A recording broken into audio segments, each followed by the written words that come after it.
Hello दोस्तों, मेरा नाम है यश। स्वागत है आपका मेरे चैनल द ट्रेलर में। आज पूरी दुनिया जेफरी एप्स्टीन और एप्स्टीन फाइल्स के बारे में बात कर रही है कि वो अपने आइलैंड पर कौन कौन से घिनौने काम करता था और उसके कितने पावरफुल लोगों से कनेक्शन थे। मगर ये बहुत ही कम लोग जानते हैं कि वो इतने पावरफुल लोगों तक पहुंचा कैसे और कैसे उसने बेशुमार दौलत कमाई। ये केस ब्लैकमेलिंग के वो घिनौने राज खोलने वाला है जिसने दुनिया के सबसे पावरफुल लोगों को घुटने टेकने पर मजबूर कर दिया। और इन सब के पीछे महज जेफरी एप्स्टीन ही नहीं बल्कि कुछ खतरनाक लोगों का एक नेटवर्क था। आपको जानकर हैरानी होगी कि ये ब्लैकमेलिंग्स कोई नई बात नहीं बल्कि पिछले 60 सालों से ये सब होता आ रहा है। और इन सारे इवेंट्स में एक नाम जो बार बार सामने आता रहा वो था डोनाल्ड ट्रंप। ये केस वाशिंगटन के प्लाजा होटल से शुरू होता है जब एफबीआई का हेड जे एडगर हूवर एक रूम में औरतों के कपड़े पहनकर डांस कर रहा था। इस वक्त एडगर हूवर के चारों तरफ जवान लड़के थे और वो भी उसके साथ डांस कर रहे थे। और तभी रॉय कॉन नाम का एक शख्स इस रूम में दो लोगों के साथ दाखिल हुआ और उनसे कहा मिलिए मैरी हूवर से। हालांकि वो उन्हें इंट्रोड्यूस तो एडगर हूवर से करा रहा था, मगर चूंकि उसने औरतों के कपड़े पहन रखे थे इसीलिए वो एडगर हूवर को मैरी हूवर बुलाता है। सन 1958 में होटल प्लाजा में एक सेक्स पार्टी रखी गई थी और इसी दौरान एक बंद कमरे में एडगर अय्याशी कर रहा था। मगर वो ये नहीं जानता था कि इस कमरे के हर कोने में रिकॉर्डिंग कैमरास लगे हुए हैं और उसकी हर बात रिकॉर्ड हो रही है। ये बहुत चौंकाने वाला था क्योंकि इसके बाद अमेरिकन लॉ एनफोर्समेंट के सबसे पावरफुल आदमी को ब्लैकमेल किया जाने लगा। ये हिडन कैमरास उसी शख्स ने इंस्टॉल कराए थे जिसने ये पार्टी रखी थी और इस शख्स का नाम था लुइस रोसेनस्टील। लुइस शराब बेचने वाला एक पावरफुल बिजनेसमैन था और साथ ही साथ लोग उसे एक ताकतवर माफिया के तौर पर भी जानते थे। वो ज्यूइश और इटालियन माफिया का एक जाना माना नाम था और एफबीआई हेड एडगर हूवर का यही कहना था कि अमेरिकन माफिया ख़त्म हो चुका है, इसीलिए लुइस अपने क्राइम्स को आसानी से कर पा रहा था। अब सबसे बड़ा सवाल ये आता है कि जब एफबीआई हेड एडगर और लुइस आपस में दोस्त थे तो फिर लुइस ने छुपकर उसकी रिकॉर्डिंग क्यों करवाई। और तब एक चौंकाने वाली सच्चाई सबके सामने आई। सड़कों पर आए दिन क्रिमिनल्स के बीच खून खराबा हो रहा था और वो पुलिस या पॉलिटिशियंस को रिश्वत देकर छूट जाते। क्योंकि एडगर एफबीआई का हेड था इसीलिए उस पर इन क्राइम्स को रोकने का प्रेशर बढ़ता जा रहा था। और तब वो लुइस को बलि का बकरा बनाने का फैसला करता है और यही उसकी सबसे बड़ी गलती साबित हुई। एडवर्ड को इस बात का अंदाज़ा भी नहीं था कि लुइस रोसेनस्टील और रॉय कॉन पॉलिटिकल ब्लैकमेलिंग के बादशाह हैं और उनके हाथों में कई पावरफुल लोगों की कमान थी। रॉय कॉन वो शख्स था जो लुइस के पूरे घर में कैमरास और माइक्रोफोन्स लगाने में उसकी मदद करता, जिसके बाद वो होटल्स या घर पर सेक्स पार्टीज़ में पावरफुल लोगों को बुलाते और फिर उनके प्राइवेट मोमेंट्स को इन कैमरास में रिकॉर्ड कर लेते। इसके बाद वो इन फोटोज़ और रिकॉर्डिंग्स को माफिया तक पहुंचा देते ताकि इन पावरफुल लोगों को ब्लैकमेल किया जा सके और बदले में रॉय कॉन और लुइस अपने काम निकलवा सकें। यहाँ से चीज़ें और भी ख़तरनाक हो जाती हैं क्योंकि एफबीआई हेड एडगर को ब्लैकमेलिंग का शिकार होना पड़ा, जिसकी वजह से वो कुछ नहीं कर पा रहे थे। और तब उसने वो फैसला लिया जिसने ब्लैकमेलिंग को नई ऊंचाइयों पर पहुंचा दिया। एडगर ये समझ गया था कि वो ब्लैकमेलिंग से बच नहीं पाएगा और इसीलिए वो फैसला करता है कि अगर वो इन लोगों से लड़ नहीं सकता तो क्यों ना उनके साथ हो जाए। क्योंकि वो एफबीआई का डायरेक्टर था और अगर माफिया लोगों के बारे में सीक्रेट इन्फॉर्मेशन इकट्ठा कर सकते हैं तो सोचो वो पूरे डिपार्टमेंट की ताकत से क्या क्या इन्फॉर्मेशन निकाल सकता था। बहरहाल वो एफबीआई के सारे रिसोर्सेज का इस्तेमाल करके पावरफुल लोगों की सीक्रेट इन्फॉर्मेशन इकट्ठा करने लगा, जिसमें प्रेसिडेंट, सेनेटर्स और सेलिब्रिटीज शामिल थे। उसने सबकी अलग अलग सीक्रेट फाइल्स बना ली जिनमें लोगों के अफेयर्स, उनके सीक्रेट लवर्स, उनकी गंदी फोटोज़ और हर वो चीज़ थी जिसे वो छुपाना चाहते थे। इस सीक्रेट इन्फॉर्मेशन की वजह से एडगर इतना पावरफुल हो गया कि उस वक्त के प्रेसिडेंट ने एक प्रेस कॉन्फ्रेंस में ये भी कहा कि एफबीआई और एडगर लोगों की सेक्स लाइफ में इंटरफेयर कर रहे हैं और ब्लैकमेलिंग में भी इन्वॉल्व हैं, जबकि उन्हें क्रिमिनल्स को पकड़ने पर ध्यान देना चाहिए। उनका ये भी कहना था कि सभी कांग्रेसमैन और सेनेटर्स एडगर से डरते हैं क्योंकि उनकी कोई खुफिया जानकारी उसके पास है। और ये सही भी था क्योंकि एडगर ने हर किसी के बारे में कोई ना कोई सीक्रेट इन्फॉर्मेशन निकाल रखी थी। एडगर इस हद तक चला गया कि उसने मार्टिन लूथर किंग जूनियर को भी नहीं छोड़ा और जब भी उसे किसी से पीछा छुड़ाना होता वो उनकी सीक्रेट इन्फॉर्मेशन प्रेस में लीक कर देता या फिर उन्हें डराता धमकाता। कुछ रिपोर्ट्स के मुताबिक एडगर उस वक्त के प्रेसिडेंट की बीवी को भी ब्लैकमेल कर रहा था क्योंकि उसके हाथ एक ऐसी वीडियो लग गई थी जिसमें प्रेसिडेंट की बीवी किसी और औरत के साथ अफेयर करते दिखाई दे रही थी। वो इस रिकॉर्डिंग से प्रेसिडेंट को ब्लैकमेल करके और पावर हासिल करना चाहता था और आगे होने वाले प्रेसिडेंट रिचर्ड निक्सन का कहना था कि वो भी एडगर्ड को एफबीआई से नहीं निकाल सकते थे क्योंकि वो बहुत कुछ जानता था। ये सोचने वाली बात है कि महज ब्लैकमेलिंग के दम पर एडगर्ड हूवर लगभग 50 सालों तक अमेरिका का सबसे पावरफुल आदमी बना रहा और चूंकि उसने ज्यूइश और इटालियन माफिया से हाथ मिला लिया था जिसकी वजह से वो अमेरिका के सबसे अमीर माफिया बन गए। इसका साफ मतलब था कि अगर आपको अमेरिकन प्रेसिडेंट, माफिया या गवर्नमेंट एजेंसी से भी ज़्यादा ताकतवर आदमी बनना है तो बस एक जाल बिछाना है, कैमरा सेट करना है और उसे रिकॉर्ड कर लेना है। आपको क्या लगता है कि आज के दौर में ये कोई नहीं करता होगा? और अगर एफबीआई ये पिछले कई सालों से करती आ रही है तो क्या दूसरी इंटेल एजेंसीज ये नहीं करती होंगी? बिल्कुल करती हैं, मगर उनके तौर तरीके अब बिल्कुल अलग हैं जिससे वो बेशुमार दौलत कमा रहे हैं। अब आते हैं रॉय कॉन पर, जो एडगर्ड हूवर के कमरे में दाखिल हुआ था। और रॉय भी सिर्फ एडगर्ड को ही ब्लैकमेल नहीं कर रहा था बल्कि उसने कई और लोगों को अपना शिकार बनाया था। रॉय कॉन का एक पैटर्न था जिसमें पहले वो प्लाजा होटल में सेक्स पार्टीज ऑर्गेनाइज करता और ये पार्टीज ज़्यादातर स्वीट नंबर 233 में होती जिसे ब्लू स्वीट के नाम से भी जाना जाता था। एनवाईपीडी के एक ऑफिसर के मुताबिक कॉन इन पार्टीज में छोटे लड़कों को लेकर आता था और फिर ये लड़के पॉलिटिशियंस, बिजनेसमैन और गवर्नमेंट एजेंसीज के ऑफिसर्स को सेक्स करने के लिए दे दिए जाते। कॉन के लिए एक परफेक्ट बिजनेस मॉडल था जिसमें उसका दोहरा फायदा था। पहले तो वो इन लड़कों को सप्लाई करके पावरफुल लोगों से अपना काम निकलवाता और फिर उनकी रिकॉर्डिंग्स करके उन्हें अपना गुलाम बना लेता ताकि वो उसे कोई नुकसान न पहुंचा सकें। ये जितने भी अमीर और पावरफुल लोग होते हैं उन सब की भी वही ख्वाहिशें होती हैं जो और लोगों की होती हैं, मगर वो आम लोगों की तरह नाइट क्लब्स नहीं जा सकते जहां वो पहचान लिए जाएं। कॉन ने इसी बात का सबसे भरपूर फ़ायदा उठाया और उन्हें हर वो चीज़ दी जो वो अकेलेपन में करना चाहते थे। वो सबसे पावरफुल लोगों को कम उम्र के लड़कों के साथ गलत हरकत करते हुए रिकॉर्ड करता और उसका काम हो जाता। अब आता है इस केस का सबसे चौंकाने वाला पहलू। और चूंकि रॉय कॉन होमोसेक्सुअल लोगों को ब्लैकमेल करता था मगर वो खुद भी असल में एक गे ही था। लुइस की एक्स वाइफ के मुताबिक उसने एक बार कॉन और लुइस को बेड पर एक साथ पकड़ लिया था जिसके बाद उसने डिवोर्स ले लिया। कॉन के कई सारे बॉयफ्रेंड्स होने की अफवाहें भी थी जिसे वो हमेशा डिनाई कर देता और इसके पीछे एक बहुत बड़ी वजह थी। हालांकि उसे खुद को गे कहने में कोई शर्म नहीं थी, मगर लोगों को ये बात अगर पब्लिकली पता चल जाती तो उसकी ब्लैकमेलिंग में कोई दम नहीं रहता जिसमें वो पॉलिटिशियंस को गे बताता था। वो चाहता था कि लोग अपने राज खुलने से डरें और इसीलिए उसने ये बात कभी एक्सेप्ट नहीं की कि वो गे है। अब रॉय कॉन ने उस वक्त के सेनेटर जोसेफ मैकार्थी से हाथ मिला लिया और फिर उन दोनों ने वो कहानी बनाई जो जीनियस साबित हुई। उस दौर में लोग कम्युनिस्ट होने की बात को छुपाते थे और ये बिल्कुल नहीं चाहते थे कि लोगों को पता चले कि वो कम्युनिस्ट हैं। ठीक उसी तरह रॉय और मैकार्थी ने ये बात लोगों के दिमाग में डाल दी कि गवर्नमेंट एम्प्लॉय का गे होना देश के लिए ख़तरा है क्योंकि इससे रशियंस उन्हें ब्लैकमेल कर सकते हैं।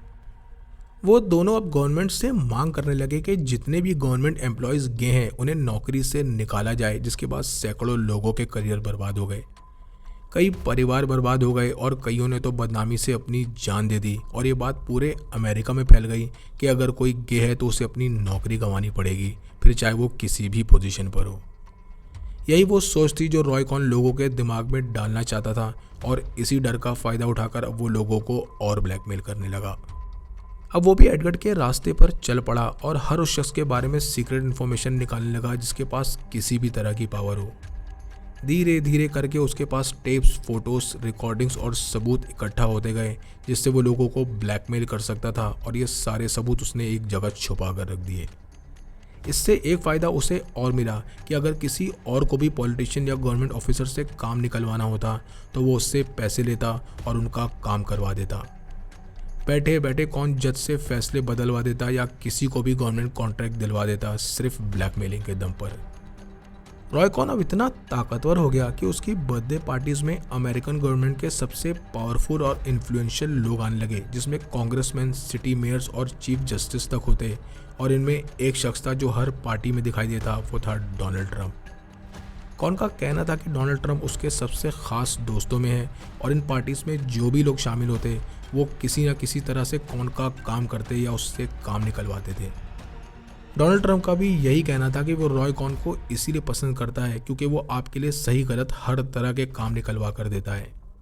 रॉय कॉन ही वो शख्स था जो डोनाल्ड ट्रंप के शुरुआती दिनों में उसका गुरु था, जिससे ये समझ आता है कि डोनाल्ड ट्रंप और जेफरी एप्स्टीन के क्या कनेक्शंस थे। रॉय कॉन की पहुंच और ताकत बहुत तेज़ी से बढ़ रही थी और अब वो पॉलिटिशियंस, बिजनेसमैन और माफियाज के लिए फिक्सर का काम करने लगा। यहाँ तक कि सऊदी बिजनेसमैन अदनान खशोगी भी उसका क्लाइंट बना और हैरत की बात यह है कि यही अदनान खशोगी आगे चलकर जेफरी एप्स्टीन का भी क्लाइंट बना। अपने मरने से पहले तक रॉय कॉन ये गेम खेलता रहा और हद तो तब हो गई जब उसने लोगों को ये बताया कि उसे कैंसर हो गया है, जबकि वो एड्स से मरा था। हालांकि ये पावरफुल लोगों के सीक्रेट्स एडगर हूवर और रॉय कॉन के मरने के बाद उन्हीं के साथ चले गए, मगर उन्होंने ब्लैकमेलिंग का वो रास्ता खोल दिया जिसे अमेरिकन गवर्नमेंट जेफरी एप्स्टीन के केस में छुपाने की कोशिश कर रही है। यहाँ से एंट्री होती है क्रेग जे स्पेंस नाम के एक शख्स की, और इसकी कहानी भी जेफरी एप्स्टीन से बिल्कुल मिलती जुलती है। एप्स्टीन की ही तरह क्रेग का बैकग्राउंड भी पहले बहुत एवरेज था और वो ABC न्यूज़ के लिए वियतनाम में रिपोर्टर का काम कर रहा था। ये बात कोई नहीं जानता था कि रिपोर्टिंग करते करते उसके हाथ कुछ ऐसी इन्फॉर्मेशंस लगने लगी जिसने उसे एक आम आदमी से ख़ास आदमी बना दिया। उसके दोस्तों का भी यही कहना था कि क्रेग के पास वो इन्फॉर्मेशन होती है जो किसी के पास नहीं होती, और ऐसी इन्फॉर्मेशन का एक्सेस सिर्फ CIA को ही था। क्रेग सन 1970 के दशक में वाशिंगटन DC आया और अचानक वहाँ की हाई सोसाइटी का एक अहम हिस्सा बन गया। इन हाई सोसाइटी पार्टीज़ में उसे देखकर ऐसा लगता है जैसे वो हर किसी को और हर किसी के बारे में सब कुछ जानता हो। सन 1982 में न्यूयॉर्क टाइम्स में ये भी छपा कि क्रेग स्पेंस की फ़ोन बुक और पार्टी गवर्नमेंट लिस्ट में हर पॉलिटिशियन और हर गवर्नमेंट ऑफिसर का अलग अलग नाम है जो उनके गलत कामों की वजह से रखा गया है। अब तक ये कोई नहीं जानता था कि वो अचानक हाई सोसाइटी का हिस्सा कैसे बन गया और वो इतना अमीर कैसे हो गया। यहाँ तक कि रॉय कॉन भी उसकी पार्टीज़ में आता था, जिससे ये समझ आता है कि ये सभी पावरफुल और अमीर लोगों का एक ग्रुप था जो एक दूसरे के काले कारनामे छुपाते थे और एक दूसरे के लिए ही काम करते थे। ऊपर से देखने में ऐसा लगता है जैसे क्रेग स्पेंस वाशिंगटन के अमीरों के साथ पार्टी कर रहा है और उसके हर किसी से कनेक्शंस हैं, मगर अंदर ही अंदर वो एक ख़तरनाक ऑपरेशन चला रहा था। वो ये पार्टीज पूरी प्लानिंग के साथ ऑर्गेनाइज करता, जिसमें जगह जगह हिडन कैमरास और माइक्रोफोन्स लगे होते, और क्रेग ने एक कदम आगे बढ़ते हुए एक वन साइड शीशा भी लगवा दिया था। इस शीशे से वो अपने गेस्ट को गलत काम करते अपनी आंखों से देखता, मगर उसके गेस्ट उसे नहीं देख पाते क्योंकि उनके सामने एक आईना था। क्रेग के गेस्ट यहाँ हर तरह का ड्रग्स लेते और फिर वो इन गेस्ट को एडल्ट से लेकर माइनर लड़के तक सप्लाई करता। ये गेस्ट जैसे ही लड़कों के साथ फिजिकल एक्टिविटीज शुरू करते, उनकी रिकॉर्डिंग भी शुरू हो जाती और फिर इन्हीं रिकॉर्डिंग्स के दम पर वो उन्हें ब्लैकमेल करता। क्रेग स्पेंस के साथ एक कमी थी कि वो पिछले ब्लैकमेलर्स की तरह चौकन्ना और होशियार नहीं था, और इसीलिए इन ब्लैकमेलिंग्स को छुपाने के बजाय उसने कुछ लोगों को इस बारे में बता दिया।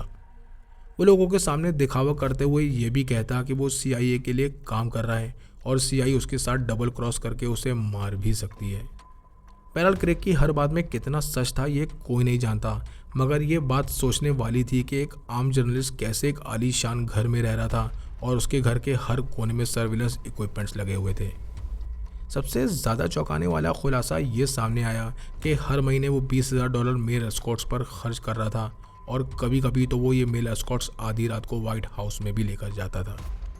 इसी के कुछ वक्त बाद क्रेग का नाम फ्रैंकलिन स्कैंडल से भी जुड़ गया, जिसमें 1980 में एक अफवाह उड़ने लगी कि लॉरेंस किंग नाम का एक शख्स गवर्नमेंट के पावरफुल लोगों को बच्चे सप्लाई कर रहा है। विंसन नाम के एक शख्स के मुताबिक, जो खुद भी एक एस्कॉर्ट एजेंसी चलाता था, उसका कहना था कि इस ट्रैफिकिंग में क्रेग भी लॉरेंस के साथ शामिल है। उसने ये भी बताया कि एक बार वो क्रेग स्पेंस से मिलने उसके घर गया था और वहाँ लॉरेंस किंग भी मौजूद था। क्रेग और लॉरेंस एक साथ CIA के लिए काम करते थे और फिर उन दोनों ने सेक्स स्कैंडल ब्लैकमेलिंग करने के लिए पार्टनरशिप कर ली, जिसमें लॉरेंस छोटे बच्चों का इंतज़ाम करता और क्रेग इनकी रिकॉर्डिंग्स करके पावरफुल लोगों को ब्लैकमेल करता था। इस स्कैंडल पर एक बुक भी लिखी गई जिसका नाम फ्रैंकलिन स्कैंडल था, और इसे निक ब्रांड नाम के एक राइटर ने लिखा था। हालांकि क्रेग स्पेंस ये काम पिछले कई सालों से कर रहा था, पर जैसा कि मैंने पहले बताया कि वो पिछले ब्लैकमेलर्स की तरह चौकन नहीं था, और ये राज कुछ लोगों को बता दिया जो उसकी सबसे बड़ी गलती साबित हुई। जिन लड़कों को वो अपने गेस्ट को सप्लाई करता था, वो खुद भी उनके साथ गलत काम करता और साथ ही साथ उसे कोकेन की लत भी लगती जा रही थी। आखिरकार उसकी बुरी आदतों और कुछ लोगों को ये राज बताने की कीमत उसे चुकानी पड़ी, और जुलाई सन 1989 में यह पर्दाफाश हो गया। एक रोज़ वॉशिंगटन टाइम्स के न्यूज़पेपर में ये खबर छपी कि क्रेग स्पेंस गवर्नमेंट के पावरफुल लोगों को मेल एस्कॉर्ट्स सप्लाई करता है और फिर उन्हें ब्लैकमेल करता है। इस खबर से हर जगह हड़कंप मच गया और खबर छपने के कुछ ही दिन बाद क्रेग को पूछताछ के लिए हिरासत में ले लिया गया। उसे अब हर तरह के लीगल प्रॉब्लम्स का सामना करना पड़ रहा था और बचने का सिर्फ एक ही रास्ता था कि वो अपने खास गेस्ट और ब्लैकमेलिंग ऑपरेशन के बारे में सब कुछ बता दे। क्रेग स्पेंस ने भी फैसला कर लिया था कि वो अपने क्लाइंट्स, विक्टिम्स सबके बारे में सब कुछ बता देगा, मगर फिर वो हुआ जिसने सबको हिलाकर रख दिया। अगले दिन क्रेग की लाश बॉस्टन के रिट्ज कार्टन होटल के एक रूम में मिली और इस वक्त उसकी जेब में $3 थे और फ़ोन का रिसीवर उसके कान पर रखा था। क्रेग की लाश के पास एक न्यूज़पेपर भी था जिसमें यह लिखा था कि CIA नहीं चाहती कि क्रेग कोर्ट में गवाही दे और ये बहुत कुछ बयान कर रहा था कि क्रेग को किसने मारा है। क्रेग को शराब में एंटी डिप्रेसेंट टैबलेट्स मिलाकर दी गई थी जिसकी वजह से उसकी मौत हुई और जब पुलिस ने होटल रूम की तलाशी ली तब उन्हें बाथरूम में एक छुपी हुई अलमारी मिली जिसमें जेनेक्स टैबलेट्स का पत्ते रखे हुए थे और उसमें से एक टैबलेट गायब थी। ये देख पुलिस कशमकश में पड़ गई क्योंकि महज एक टैबलेट से कोई मर नहीं सकता था और तब उन्हें शीशे पर क्रेग का लिखा हुआ आखिरी नोट मिला। इस नोट में लिखा था कि चीफ, मैं अभी रिज़ाइन कर रहा हूँ और इस रिज़ाइन को एक्सेप्ट करें, जो कई चीज़ों की तरफ इशारा कर रहा था। क्रेग बिना एक भी राज खोले इस दुनिया से चला गया कि उसने ये सब कैसे और किसके लिए किया और ये कोई नहीं जान पाया कि वो मेल एस्कॉर्ट्स किन गवर्नमेंट ऑफिशियल्स और पावरफुल लोगों के लिए लाता था। क्रेग की कहानी हूबहू जेफरी एप्स्टीन की कहानी की तरह ही है, जिसमें जेफरी एप्स्टीन के भी प्रेसिडेंट और पावरफुल लोगों के साथ कनेक्शंस थे। वो भी इन पावरफुल लोगों को मेल और फीमेल एस्कॉर्ट्स सप्लाई करता था और जेल जाने के बाद उसकी भी रहस्यमयी हालातों में मौत हो गई। हालांकि ये आज भी पता नहीं चला कि क्रेग और जेफरी को CIA ने मरवाया या उन पावरफुल लोगों ने जिन्हें वो ब्लैकमेल करते थे, मगर ये तो तय था कि ये बेशुमार दौलत उन्होंने ब्लैकमेलिंग से ही कमाई थी। हालांकि एप्स्टीन के वकील का कोर्ट में कहना था कि इस ट्रैफिकिंग के कोई पुख्ता सबूत नहीं है और अगर कोई सबूत मिला तो वो खुद इस केस को रीओपन करेगा। बहरहाल सच्चाई क्या है ये किसी को नहीं पता, मगर दोनों ब्लैकमेलर्स अपनी जान गंवा चुके हैं। आपको ये कहानी कैसी लगी कमेंट सेक्शन में लिखकर ज़रूर बताएं। चैनल को लाइक और सब्सक्राइब करें। मिलते हैं नेक्स्ट वीडियो में।